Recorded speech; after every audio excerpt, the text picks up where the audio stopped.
Life Management Science Labs would like to acknowledge that we live and produce this podcast on the traditional lands of the Wurundjeri people.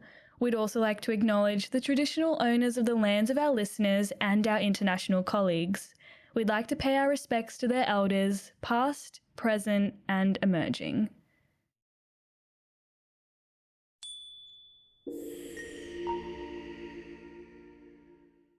Hello everyone, and welcome to Bouncing Back, the Personal Resilience Science Insights podcast produced by LMSL, the Life Management Science Labs. We are champions of life management science, providing structured insights informed by science and inspired by practice on key aspects of conscious living. Each week, we bring you scientific and practical insights on each element with the expert knowledge of professionals in the field. I am your host, Joanna. Let's get started. Hey everyone, and welcome back to Bouncing Back. I am your host, Joanna, and today we are going to be chatting about guilt and how we can overcome guilt through strategies for growth and healing.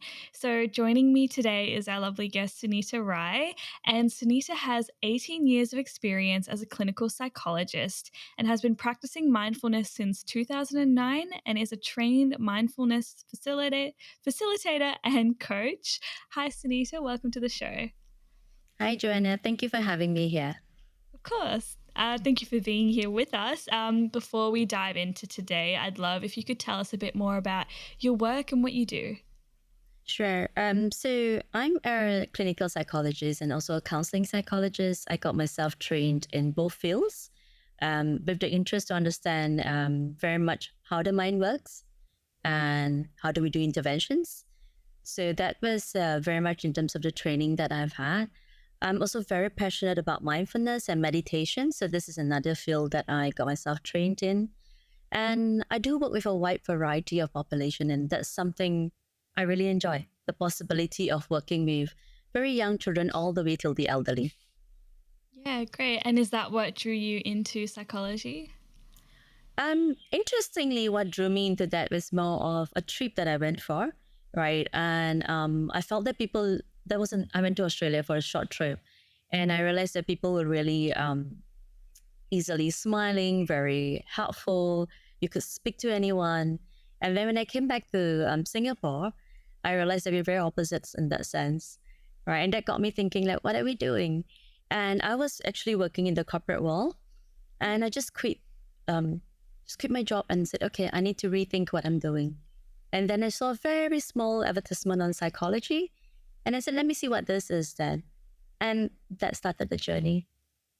Yeah, so it's not beautiful. like a calling, it just happened. Yeah, well, it just stumbled across your path. Yeah. Great. Well, Yeah, I'd yeah. love to get to know you more in a section we call Have You Met Sunita? So we're just going to ask you a few get to know you questions. So my first one for you is, what is your favorite book? So I do read quite a bit. But one of the things is that I usually read many of it to do with like brain science, psychology, but I won't bore our audience with that, right? I'll talk about something else instead. This is a book that was gifted to me in 2007, right? And I'm not sure how many people might have come across the book, and it's called Jonathan Livingston Seagull, right? And what I like about that book is it's about this seagull that kind of struggles through life, and it doesn't want to be like the rest of the seagull where you're just surviving, right? It has this intention of being able to be the best that it can. And I found that it's a very teen book, it's like you can read it in an hour, but it left an impression because the seagull was very busy in perfecting itself in its flight. And in the process, it got kind of rejected by the rest of the flock in that sense. And because it got outcast, it went around just perfecting itself again and again. And then it met another group of people, right? Not people, rather, seagulls, rather. And what happened there was they started teaching this particular seagull, Jonathan, on how to perfect its skills.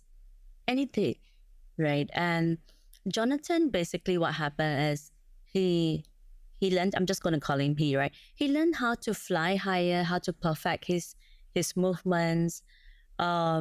Basically, it was a learning journey. right? Where he had this never give up attitude, right? And that allowed him to transcend his limitations. And I think that this is the part that's important, right? It's about knowing what your dreams are, not listening to the voices that says you can't do it, and then finding the voices that supports you in your journey.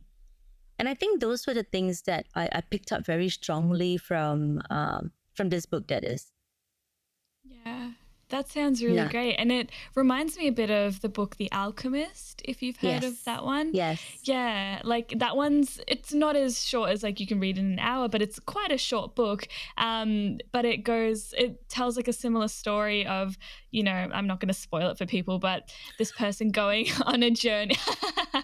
No, I that's just spoiled okay. it, but okay. No, that's so fine. It's an hour read. It's okay. But yeah, this guy, boy goes on a journey and he finds himself. I'm not going to say anymore. But yeah, it's really great. And I find that it's often the shorter reads that have like a lot of impact and a really powerful message through them. Yeah, I fully agree with that. I mean, these are one of the thinner books that I have, and I think I think very much what happened was because the book talked about difficulties and self discovery, and it kind of linked with my own journey. I think that's what attracted me to the book, right? And I think this is for anyone who might be listening in, right? Certain books do connect with you, and it's worth exploring that. What does it say about ourselves? Right. And what is it that connects us to this story? And what can I pick up about this, about my own journey? It's really like, getting your own wisdom from your own journey, plus learning from others.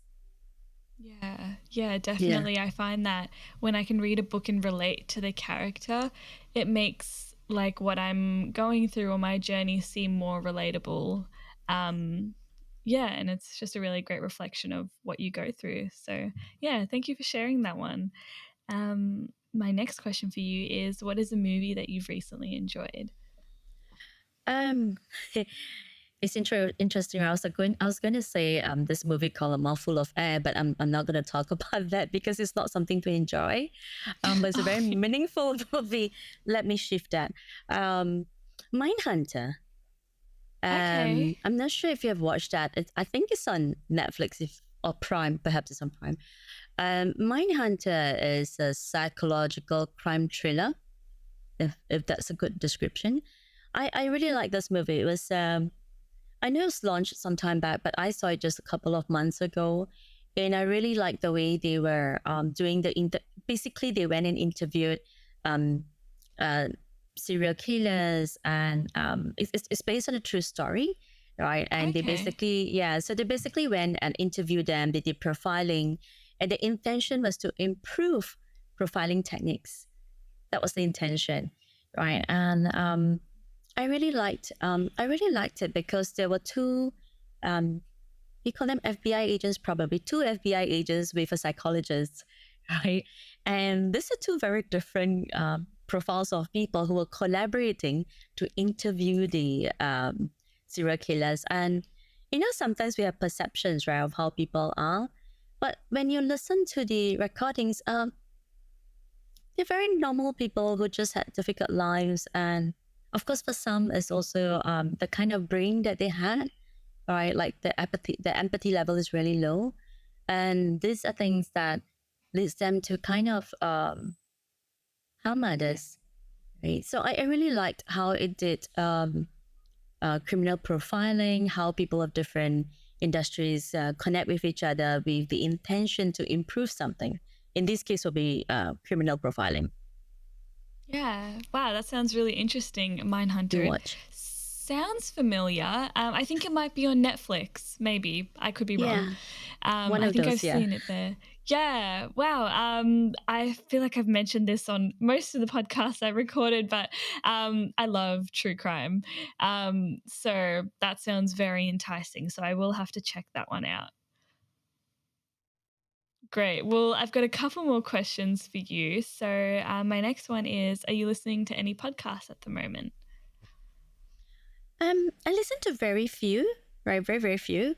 Not currently. I think in the last 2-3 weeks I've not been listening because of my workload. But I do listen to Dr. Andrew Huberman. I think that's how you pronounce his name. Oh, yeah. Or is it Huberman or Huberman?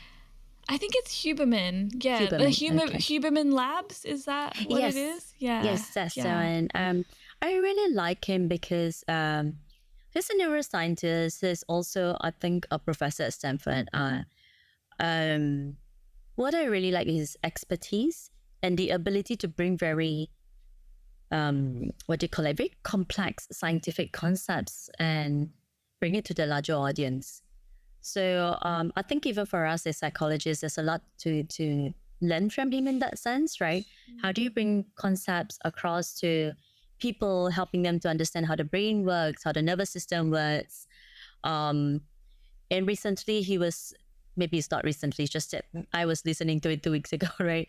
I remember it was something to do with sleep, and in the morning so he was giving this concept, right? In the morning, when you step out of the home, try and look towards the sun for 5 minutes, right? And I think I like that example. It's relevant to what we're speaking about today on resilience, right? People have this perception that you've got to do a lot to be resilient, but this 5 minutes, right? Just stepping outdoors, looking towards the sun, it helps you to build resiliency. So this is what I like about this podcast, right? It's like it can be a 2-hour podcast, but there are a lot of this like nuggets of information that we can use in daily living. So I like that. Yeah. Yeah, I love that. And 5 minutes looking at the sun, I haven't heard that before, but that sounds really interesting. I do love podcasts where I learn something or learn new strategies or something I can implement into my own life. So yeah, love that. Great. So you should listen to his more. You will love it. Yeah. Yeah, no, I will. I have had a few guests recommend that one. So I think I have to look at it now because it's been mentioned so many times. That's why I knew exactly what you were talking about when you said Huberman. I was like, I know that one. Great. Yeah. And he has said, I mean, you know how it is, right? Not everyone has a knack for it to take very complex concepts and put it to daily living. He's so practical that I just love it. He's so practical. Oh, okay. Are they long episodes?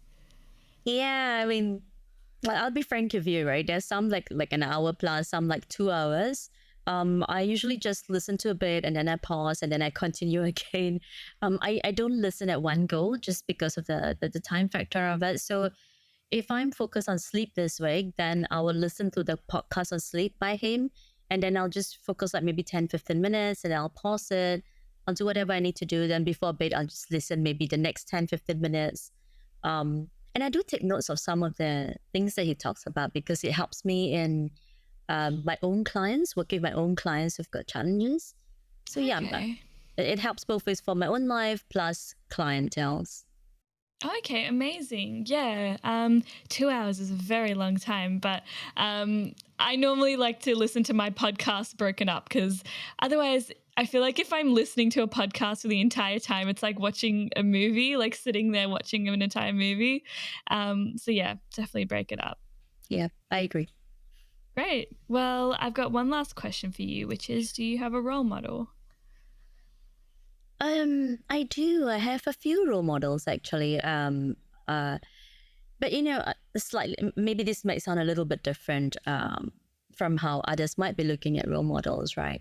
I like my role models to be people who are close to me, people whom I know, right? I'm not saying that we shouldn't have role models who are outside of your circle, but I like that I can learn from people who are close by my environment. And I think the main reason is because I can get very direct and meaningful interactions with them, right? Yeah. Somehow when your role model is someone in a different country or very far away from you or from a book, I don't have interaction. I don't know the thinking behind what they're doing. Yeah. So I guess I'll just take one person, right? Would be my father. Of course, he's passed on, but I remember when I was in primary school, each time they ask us about, write about your role model, I do write about him quite a bit. And I think pivotal in my life. And I would say, maybe let me just share a little bit about him that might make a bit of sense, right? Okay, the disadvantage was I never got to know him intimately because he was working very long hours. He will work like 2-3 jobs, right? But I admired many of his qualities, even though he was absent pretty often. For example, he had this relentless, never give up attitude. And I think I picked up some of those things from him, right? He has this very strong, like, never give up. He will cycle from one end of Singapore to the other end of Singapore, right? He'll just cycle. And he's a really strong man, right? And he wouldn't complain about it. It's like, this is part of life, It's like walking, right? To him, it's just like walking, just part of life. And he will save money for his 5 kids. I'm the 5th child in the family. And he will abstain from buying even like a cup of tea, just so that we have a better life. And I really admire that about him.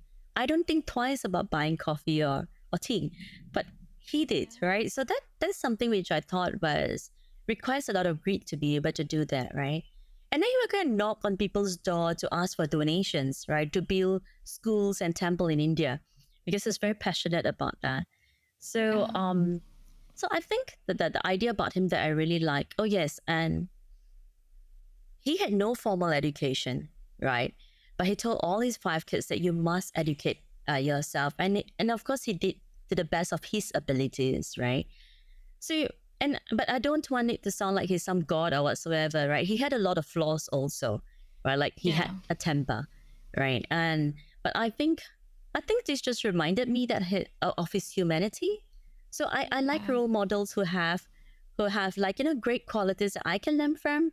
And yet they're very human, like they have their flaws, they have their difficulties, they have their challenges.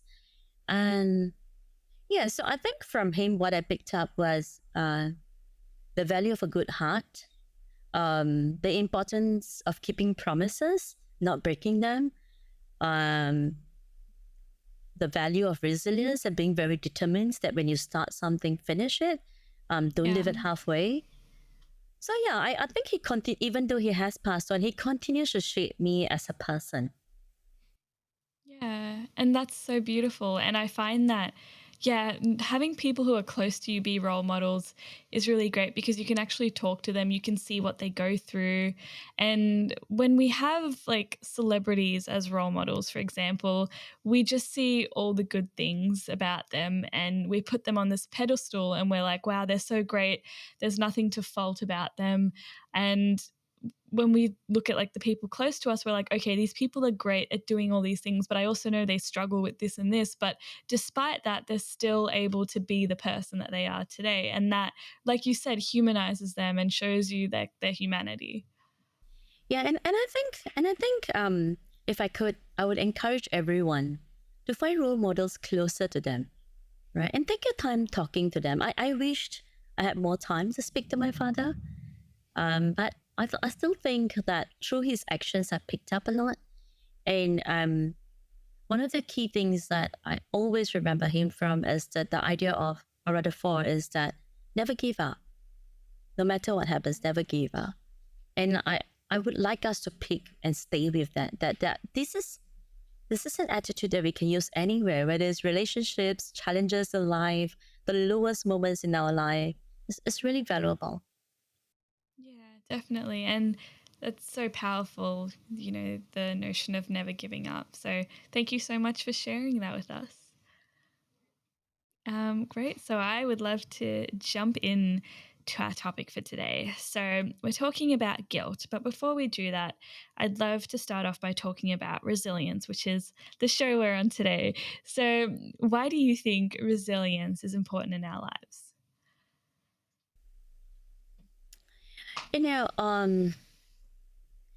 Many a time, right? People have this perception before I go to the importance. Many a time, people have this perception that resilience is something special, or is for a special group of people, right? That only some people are resilient. Not all of us can cultivate that. So, I think it was Dr. Seligman, if I remember correctly, where he defined it as resilience being the ability, right? I want us to pick certain words, the word ability, it reminds us again, it's a skill that we can develop, right? So the ability to just bounce back from setbacks, adapt well to challenges in life, being able to face adversity or difficulties that we face, right? So to me, why is it important? If the reality of life is that you're going to have your ups and downs. One thing we can all guarantee in life is the ups and downs. We can guarantee it. We can't guarantee a good life, right? But we can guarantee the ups and downs. To me, resiliency just allows us to have, equips us rather, right? To have the ability to cope. Very important. The ability to cope, the ability to adapt to stresses, trauma, difficulties. And I like the concept of immune system, right? To me, resiliency is like a great psychological immune system, right? And it allows us to maintain balance, right? Regardless of what's happening, it protects our brain, protects our body, protects our emotions. So I feel that it also has this protective ability, if that makes sense. So Yeah. when you look at a tree, when there is a storm and then it starts shaking, right? So I like the tree a lot. So in a storm it starts like moving all kinds of directions, right? Yet it doesn't break. Yes, some branches break, some leaves drop off, some fruits may drop off, but it doesn't break. So that ability to be able to be in difficult situations, not running away from it, being able to adapt and bouncing back to the previous state of normal functioning or perhaps adapted functioning. So I think therefore it's really important, isn't it? I mean, if I were to throw ask a question, right? Like, what would you do if you lost your job? What if you don't no longer have this job in 20 years? What's going to happen to you? Yeah. What if you lost a loved one? What if you had a serious illness? What are you going to do? And this is what I like about resiliency. You have time now itself to start building it. So when something happens, you have something to bounce back to. So build from today. Not wait till one day, let's see what stress comes forward. And then I'll start building my muscle. We go to the gym before. We go to the gym to build the muscles before, not wait till something happens, right? So I see great value in building resiliency. Yeah, definitely. And I 100% agree, because I feel like when we do talk about the word resilience, like you said, we subscribe it to a certain type of person or a group of people. And we're like, oh, I can't be resilient because I'm not like so-and-so. They're resilient, not me. But resilience is something that everyone has within them. And that's why we have an entire show dedicated to resilience, because everyone has resilience within them, whether they know it or not. So it's very important, I think, to grasp that concept. And so I'd love to shift over to guilt now. And I'd like to kind of just define what guilt is and understand what we mean when we talk about guilt. Another interesting thing about guilt, right, is both a cognitive process and an emotional response in that sense, right? So when do we experience guilt, right? So, okay, let's put it this way. So it's both a cognitive process and an emotional response in that sense. And it happens when we perceive that we have violated our own ethical codes, perhaps, or our own moral standards, perhaps, or maybe just expectations. So guilt is really a process of cognitive and emotional response when certain fundamental concepts in our life has been broken or violated. Yeah. And can you share some like common sources of guilt and like how they might emerge? So it's interesting, right? Because if you look at guilt for each person is so different, right? So I'm gonna do broad strokes, right? It's a long list. Let me put it that way. It's a long list, but many a time they are usually deeply personal, right? Yeah. We don't have guilt when we don't personalize it. So it's deeply personal, and number two is very much based on a context. So it's personal and there's a context to it, right?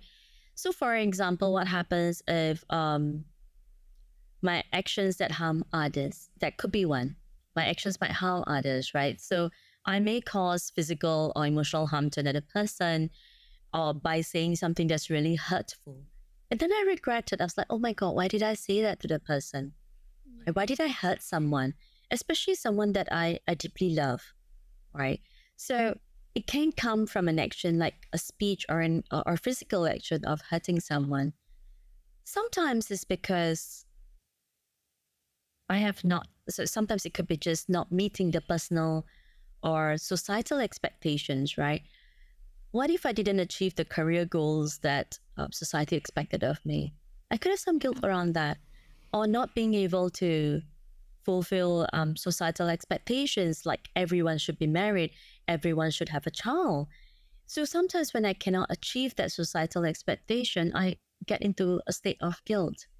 Or it could be survivor's guilt. And a client of mine is just undergoing that right now, where um, she has lost her children, right, in an accident, but she survived, right? So there's this survivor's guilt that how come my children passed on but not me? So then there is this survival guilt, right? Then there is parental guilt, which is very common today. I think you will hear that a lot now that, I'm working long hours. I don't have enough time with my children. Um, I made a bad decision about their education. So those are like parental guilt that people go through. Then there's environmental guilt, like I have my aircon on right now. So how am I putting like the carbon footprint, right? So that could be an environmental guilt. There are many, right? Then there's caretaker guilt. And I work with caretakers quite a bit. And a statement I hear very often is, that I shouldn't take some time out, or I shouldn't get frustrated as a caretaker.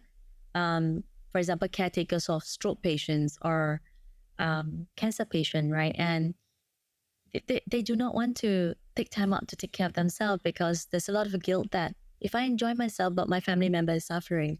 So I'll pause here because there are like many levels and layers. Some are deeply personal, and some are more where there is a second person involved, and some of it is to do with the environment.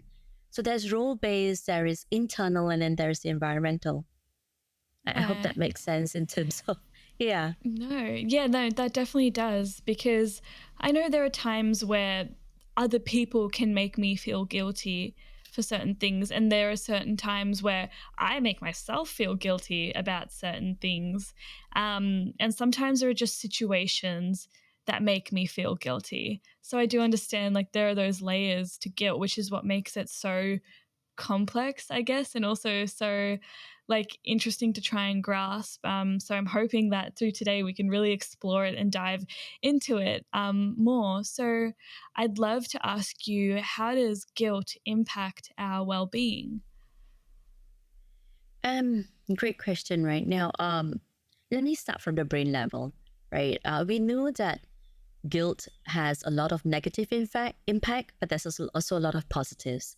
All right, so it's really like a scale, right? There is both sides to it in that sense. Yeah. So it can impact your well-being in a psychological and physical level. And again, the impact differs person to person, right? But one of the areas we have seen again and again through MRI scans and whatnot is that it impacts your brain, right? So things like the prefrontal cortex, the amygdala, and of course the back, the hippocampus, right?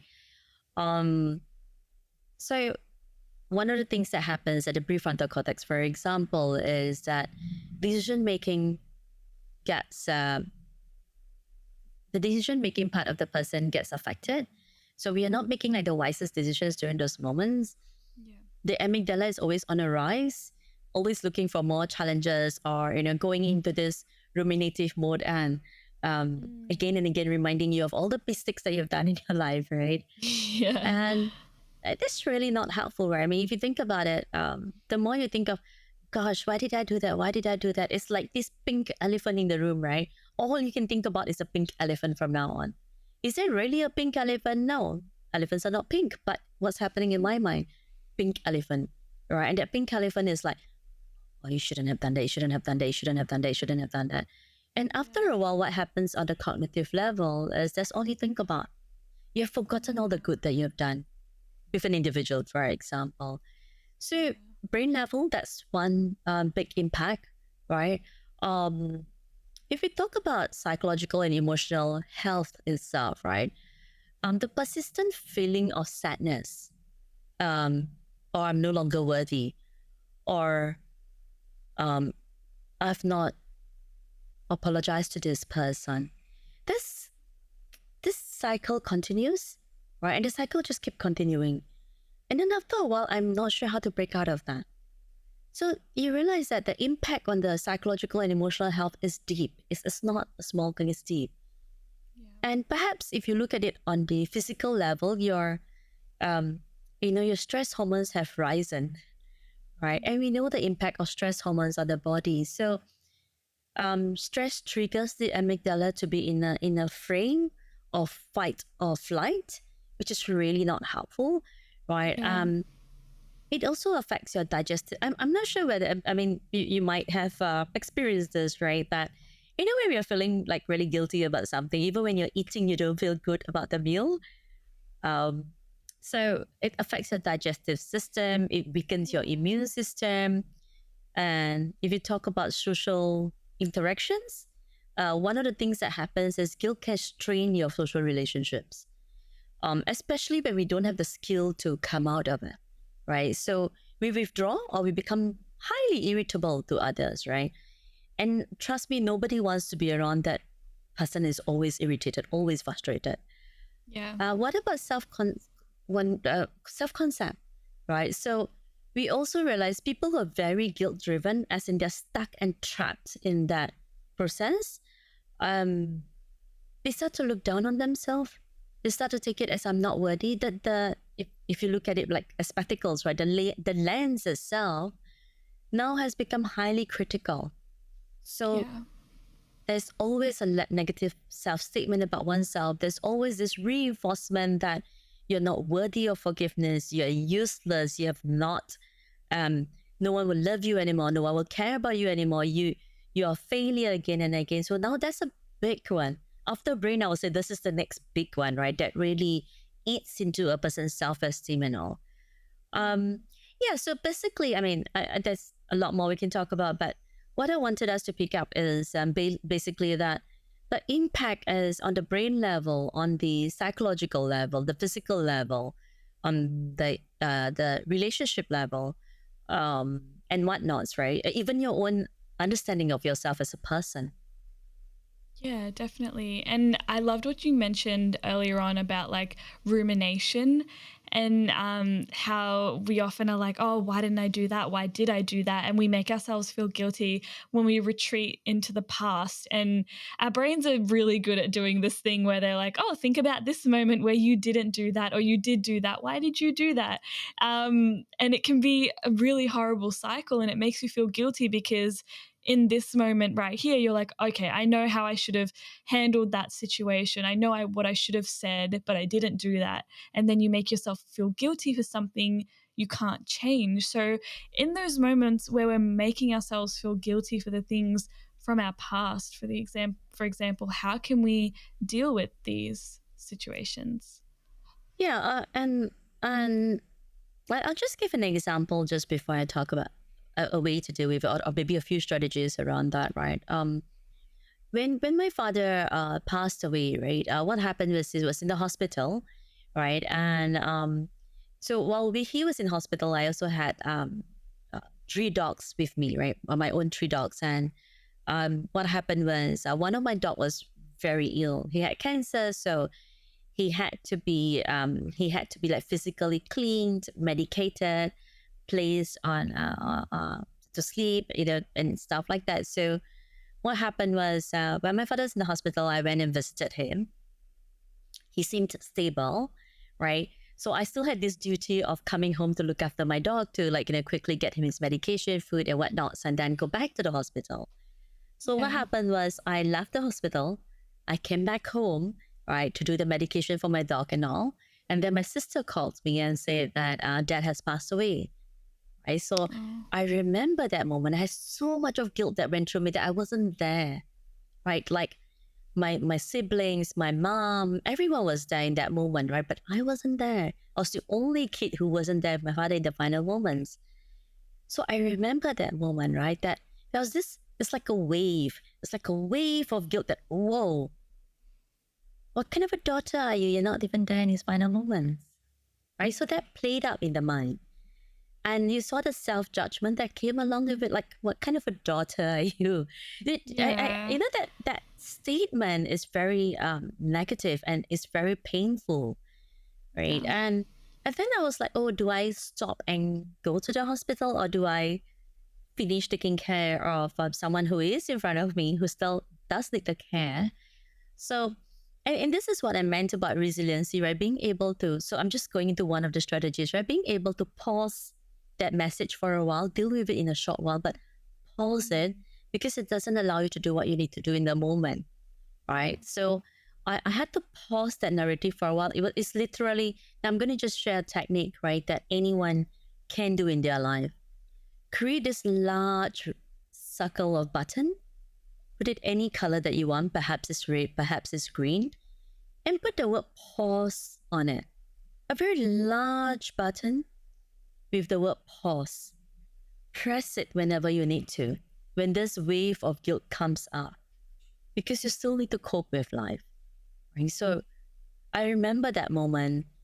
I remember pausing myself for a while rather than spiraling out of control, right? And so that button, that's one technique. That button is very helpful. Of course, I did go back to the hospital right after, but I just wanted us to pick up that no matter how resilient you are in life, it will still hit you, right?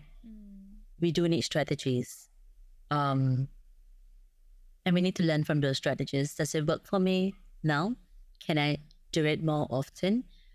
So that's one technique, right? Having a visual image in the mind and create what works for you. It can even be a symbol. It doesn't matter. There's something that you can bring to your mind really quickly and pause yourself in that moment. So that might be one. Mindfulness is excellent, right? Practices of mindfulness. So I would say maybe take that as a second strategy, like being able to stay in the moment and not allowing the mind to wander, right? So so mindfulness really helps with exactly what you said earlier, right, Johanna, about the rumination. So mindfulness goes directly against rumination. So we can see how that strategy is so helpful here, right? So we know that mindfulness lessens the grip of rumination. It allows you to stay in this moment rather than being stuck about the past and adding on the history of guilt. Not forgetting, it's not guilt of the moment, there's the history baggage that comes along. So I would say maybe like mindful breathing, guided meditation, mindful self-compassion. Those are some things we can do. Maybe I'll share maybe two more, right? And then I'll pause, because there are really a lot of things we can do. Expressive writing works for some people, right? So when there are a lot of emotions rising, take a piece of paper, not write it on a computer, a piece of paper and write it. It has an impact on your mind. Take a piece of paper, write out all of your deepest thoughts and feelings. Don't let it go, write everything out. I look at it in a way, it's like that. Look at it as verbal diarrhea, right? You're literally writing everything that's in the mind right onto a piece of paper. Put as many details as possible, because those details gives you new insights for future challenges that you're going to face. Maybe I'll add one more, right? I mean, you can go to like the forgiveness, you can go and see a therapist to do CBT work, a cognitive behavior therapy. There are many things, but one of the other last one I wanted to share was self-forgiveness. We need to be able to forgive ourselves, right? So recognize your own humanity. Remember, I said that you will have your ups and downs. After this podcast, there will still be ups and downs, right? Being able to recognize your own humanity, accepting that I do have imperfections and I also have a lot of perfections. I have both parts of that in my life. And understanding that even if I made a mistake, or if I went against my own moral standards, or I unintentionally hurt someone, or maybe even intentionally hurt someone. Sometimes the anger is just so high. That doesn't define me. I'm a lot more than that one mistake or two mistakes or the history of mistakes. I am a lot larger than that. I am not that one or two challenges. Yeah. So practicing self-compassion here is very important. Yes. Yeah, And also great. forgiving yourself. Yeah. Yeah, exactly. And I think that we struggle with this concept of self-forgiveness because we often think of forgiveness and we think of it as something we have to give others, like we have to forgive other people, but we don't know how to forgive ourselves, and that can lead to the rumination and just like consistently thinking the same thoughts and going down that rabbit hole and spiraling. So thank you for sharing some of those strategies. I'd love to build on that and go into our practices and habits. And I was wondering if you had a practice, just like one practice that you could recommend for us to overcome guilt. If there was one thing you could choose, what would that be? I would say really start practicing self-compassion, right? I think that's really, really important. So there are audio tracks, there are scripts around this on how you could do self-compassion, right?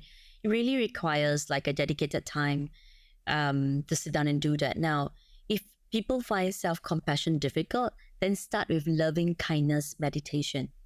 So maybe that can be a precursor to that. So maybe start with loving kindness meditation, because that is something you give to yourself and others. And then as you find that it's really more comfortable for you, then move into self-compassion. And again, there are tons of audio tracks to support you with this.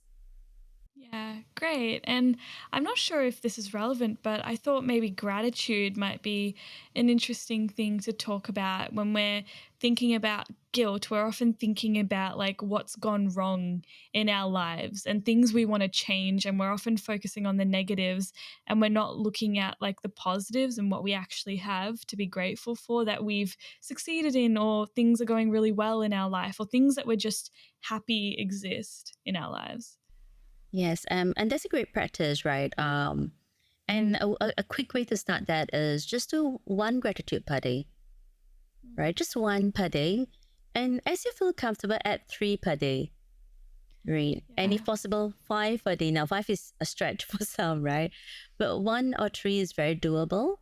And in fact, the loving kindness meditations, kindness meditation itself is based on the bedrock of gratitude, right? The whole idea of that, can I be grateful for what I already have in life?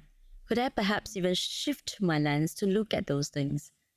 And sometimes when we talk about gratitude, people look at the big ticket items, right?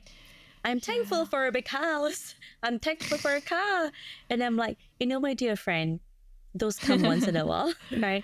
I can be grateful for a cup of tea, for the aircon that I have right now, for a place to be able to be sitting here. Gratitude towards this podcast, for the opportunity to talk to a group of people. For you, to actually approach me to do this podcast. There's just so many things to be grateful for. But it's my lens turning to that direction and looking at it. Yeah, definitely. And the reason why I bring up gratitude is because it's something that I've implemented into my practice. So every day I list out 3 things I'm grateful for, and I do that in the morning. And what it's made me realize is that it makes me look at my life a bit more. Like I'm looking around me, I'm looking around my room, I'm just looking at everything around me. I'm like, okay, what am I grateful for? And it's actually a lot harder than you think listing out 3 things, especially when you're starting out. You're like, okay, what's the second thing I'm grateful for other than like my house and my laptop and like all these like material things. Like I remember one day I wrote down, I'm grateful for the toast I had this morning because it was really delicious. So it's just like the little things, and it gets you to appreciate all the smaller things in your life. Yeah, and I love what you just said, right, Johanna, that sometimes it is difficult to look for things to be grateful for, right? And, like you said, the example of the toast, not everyone gets a loaf of bread or a slice of bread, right? So there's something to be really grateful for. We take many things in our life for granted, right? And the moment we shift our attention and keep a conscious look, right, that can I not be grateful for the brain that I have, the emotions that I have, the fingers that I have? There's just so much to be grateful for. Yeah, exactly. And then I think we move into a more loving, compassionate, and kind space. Because otherwise, we're just beating ourselves up for things that went wrong or making ourselves feel guilty for what we don't have when we should be looking at what we do have. And that's not to say we should live in like ignorance of what's going on around us and just be like, oh, yeah, everything's just great. But I think especially nowadays, we're so accustomed to focusing on all the bad things, especially if you like look at the news and everything. Not much gratitude going on there. So yeah, it's just a refreshing practice. Yeah, and I think like what you were saying earlier, that in the world, the news that we get, and of course it sells also, right, is the negative. Yeah. And the reality is we already have a negative bias brain. We don't need to feed that brain further, actually. We need to feed the part of the brain that is more positive bias, right? And exactly like you say, we are not saying, please live in la la land, right? Yeah. And assume everything is okay. I'll smile every day. I'll jump around every day. Resiliency is really the person who can rise above all of those challenges. There is a storm taking place. I stay with the storm. I don't avoid it, but I can also see what is the good that's coming out of it. Yes, all of this is happening. It is challenging. I don't want to pretend it's not there, but at the same time, I want to be able to shift my lens that, hey, there's something I can learn from this. If I hurt someone, it's an opportunity to go repair their relationship. Yes, there's rupture, but it's an opportunity to repair. So from rupture to repair, I don't have to kick myself about it. I do something about it.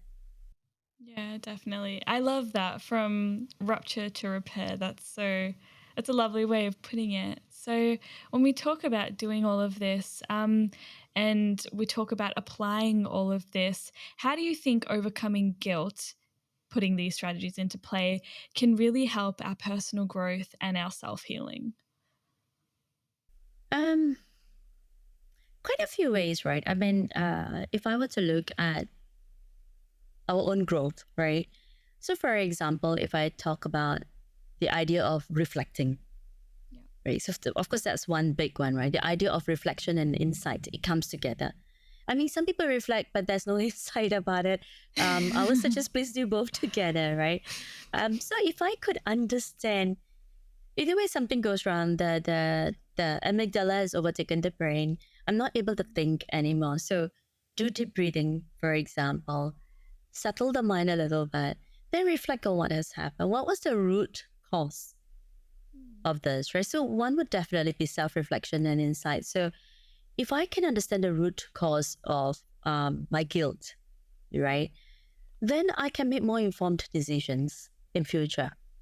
So self-reflection and insight that comes together is really important because it allows us to understand ourselves in a deeper manner, and then to know what to do about it, right?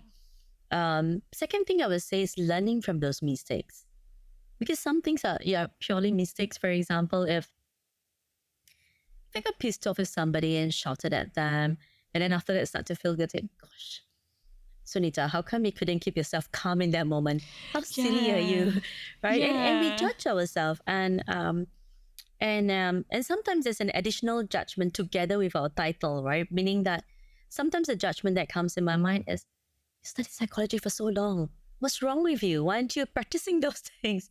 How can you call yourself a mindfulness teacher? So, so yeah. So sometimes, we start to punish ourselves with our titles, our roles, expecting that, we should be somebody at this point. So I would say that's the second thing, right? Can we learn from our mistakes, right? So that is part of growth. Recognizing that, yes, I did make a mistake. I lost my cool, for example.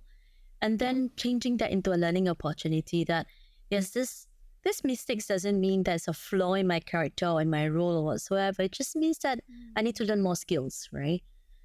And one big one that happens a lot is emotional intelligence.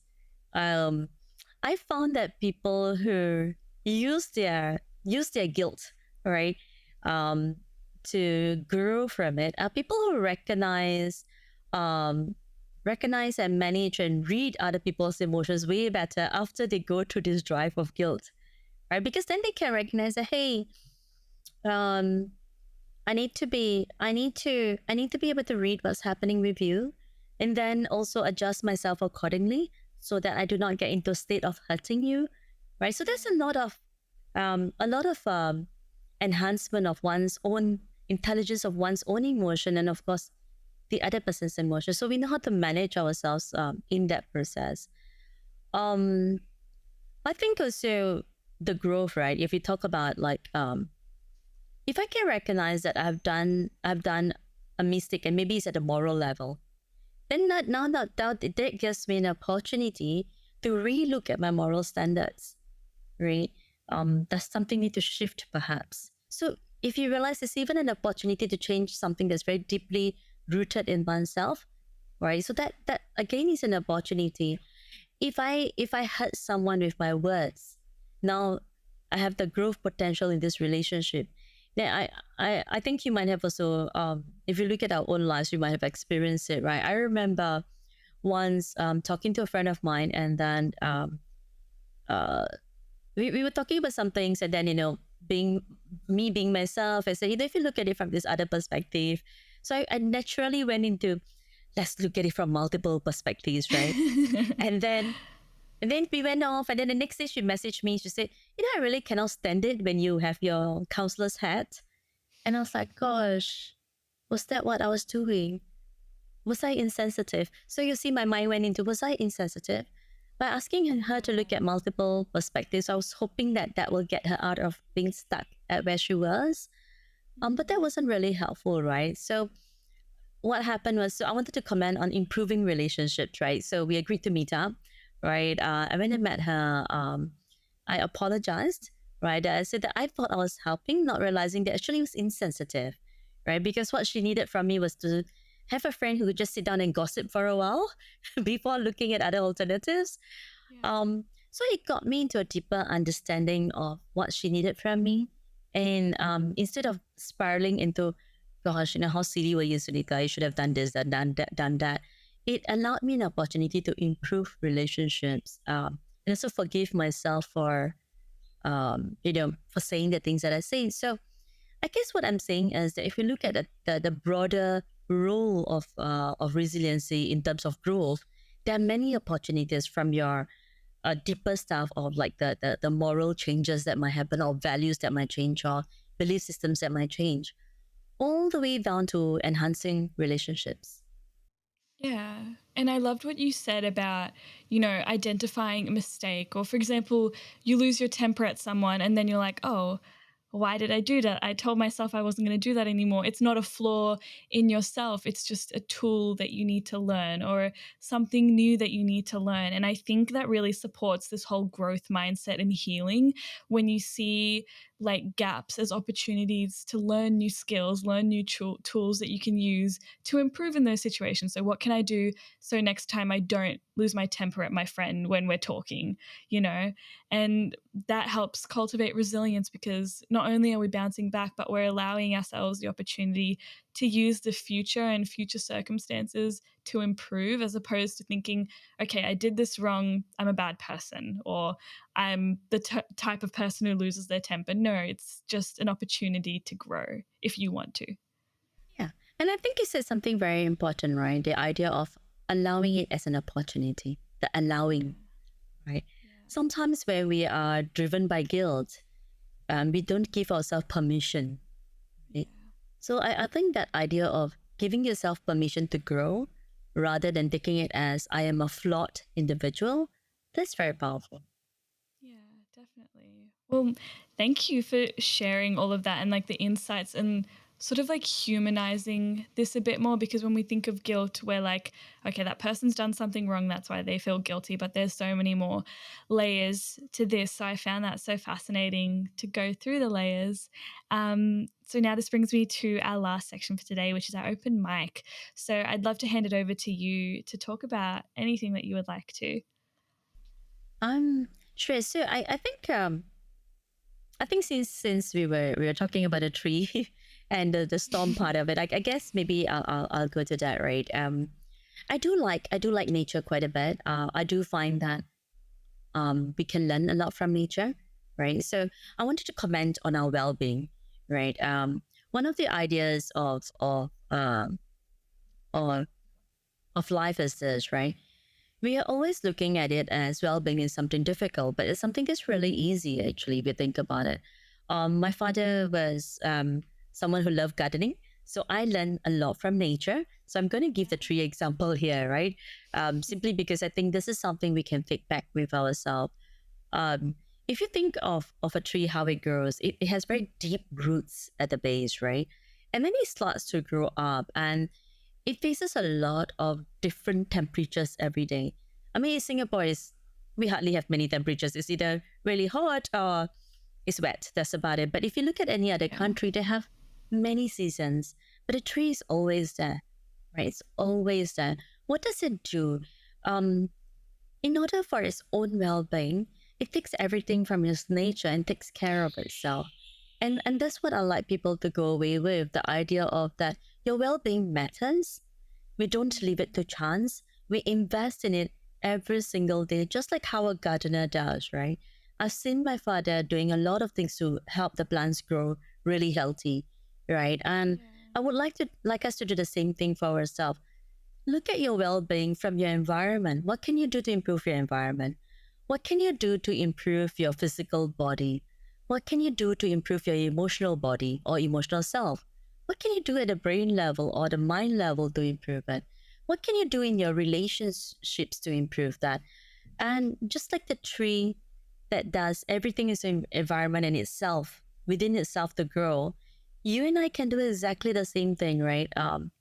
If we become the gardeners of our well-being, then resiliency is not something special. It comes naturally then, because you're always investing every day in yourself. Yeah. I hope that helps. Yeah. No, that definitely does. I love this tree metaphor, because if we think about like a plant, it starts as like a seed and it's like, oh, how is this going to grow into, this plant? And then when you're taking care of it, it can be a bit tedious and challenging at times. And, something might happen, you might backtrack, but then eventually it'll grow into this beautiful plant. And it might take a while, but you'll get there. But you have to put in effort every day, just like you said. I think that's a beautiful way of thinking about ourselves and how we're a work in progress, and we're not just going to go from a tiny little seed to this big flourishing plant in a day. And it's not how it works. I wish, but it doesn't. Yeah, and it's true. We have a lot of wishes, but we know at the end of the day, it's really about cultivating, right? And exactly like what you say is like from a seed we grow. And of course, if our listeners are interested, I've written one on tree meditation, right? It's just a 20 minutes meditation that someone can do, but it really helps us to look at the strength of who we are, right? And that little step every day builds. I want us to pick that idea of it's just baby steps. Exactly as you say, from the seed to become a plant is baby steps. There is no miracle behind it. Being a resilient person, there's no miracle behind it. Yes, some people are born a little bit more, like genetically, they're born a little bit more resilient, but that doesn't matter, right? The reality is we can build it, we can cultivate it. If the tree can do it, the plant can do it, you and I can do it. Yeah, definitely. And I love that. I feel like that's just the perfect way to round our episode off today. So thank you so much, Sunita, for coming on the show and sharing your insights and wisdom with us. I feel like it was so empowering. It really humanizes this topic like we were talking about, but also makes people feel like they can do anything as long as they put their mind to it and they persevere. And that's what cultivates resilience as well. Thank you. Thank you for having me and having this conversation. I really enjoyed myself. Thank you. Yeah, of course. Now, for those of us who want to find out a bit more about you, where can we go? You can go to my LinkedIn. It's Sunita Rai for our LinkedIn profile. You could also go to the company's website. It's Holistic Psychotherapy.sg. And you could connect with me over there and we could find out more together. Perfect. Thank you so much for that. And for those of you who missed that, don't worry, we've got it down in the description below. Thanks so much for tuning in, and we'll see you all next time. You have been listening to Bouncing Back, the Personal Resilience Science Insights podcast produced by the Life Management Science Labs. Listen to episodes from LMSL's 10 Life Management Perspectives on Apple Podcasts, Google Podcasts, Spotify, YouTube, or other podcasting apps on your smartphone. If you enjoyed this episode, please consider rating our show, sharing it, and subscribing to our channel, as it helps other people find it and us grow to bring you more quality resources. More of our work can be found on our website, pr.lmsl.net, where you can join our movement. I'm Joanna. Thanks for tuning in.